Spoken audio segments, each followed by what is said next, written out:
मातंग समाजाचे आराध्य दैवत साहित्यरत्न लोकशाहीर डॉक्टर अण्णाभाऊ साठे यांचे वंशज मातंग हृदय सम्राट श्री सचिनभाऊ साठे यांच्या नेतृत्वात पुणे ते मुंबई आझाद मैदान आरक्षण उपवर्गीकरण पायी मोर्चा मुंबईमध्ये आझाद मैदान येथे आला।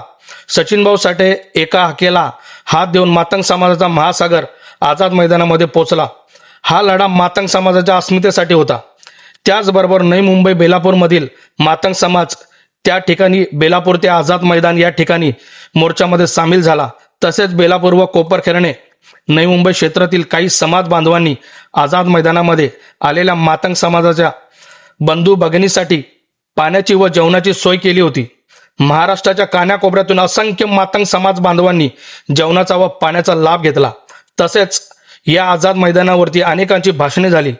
त्यामध्ये मातंग हृदय सम्राट सचिनभाऊ साठे यांचे दमदार भाषण झाले व आरक्षण उपवर्गीकरण याला विरोध करणाऱ्या विरोधकांना त्याचा चांगलाच दणका बसला।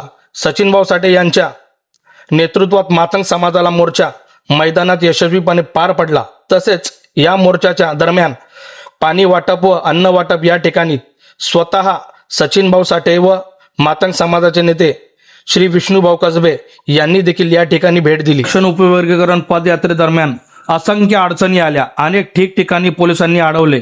2-2 दिवस एकाच ठिकाणी थांबावे लागले।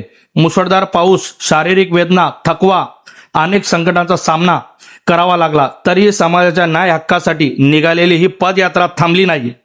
अनेक कार्यकर्त्यांच्या पायाला जखमा झाल्या। काही कार्यकर्त्यांची प्रकृती खालावली तर काहींना उपचार घ्यावे लागले। परंतु लोकशाहीर अण्णाभाऊ साठे यांचे नातू सचिनभाऊ साठे स्वतःचा थकवा बाजूला ठेवून कार्यकर्त्यांच्या खांद्यावर हात ठेवून त्यांना धीर देत एक एक पाऊल पुढे टाकत मुंबई गाठली। मुंबईच्या आझाद मैदानावर झालेल्या ऐतिहासिक मोर्चात आमदार, विविध संघटनेचे नेते, कार्यकर्ते उपस्थित होते। तसेच लोकशाहीर अण्णाभाऊ साठे यांच्या कुटुंबातील सदस्यांची ही विशेष उपस्थिती लाभली। या पदयात्रेत हजारो समाज बांधव खंबीरपणे सहभागी झाले। काल आझाद मैदानावर जमलेल्या जनसागर हा फक्त जनसागर नव्हता, तो प्रत्यक्ष जखमेच्या, प्रत्येक त्यागाचा, प्रत्येक संघर्षाचा आणि आरक्षण उपवर्गीकरणासाठी लढणाऱ्या मातंग समाजाच्या एकजुटीचा बुलंद आवाज होता। संघर्ष इथेच थांबणार नाही, तर हा संघर्ष पुढे देखील चालू राहील। जोपर्यंत आरक्षणाचं उपवर्गीकरण अबकडनुसार होत नाही तोपर्यंत हा मोर्चा, हे आंदोलन चालूच राहतील। जय शिवराय, जय लवजी, जय भीम, जय अण्णाभाऊ।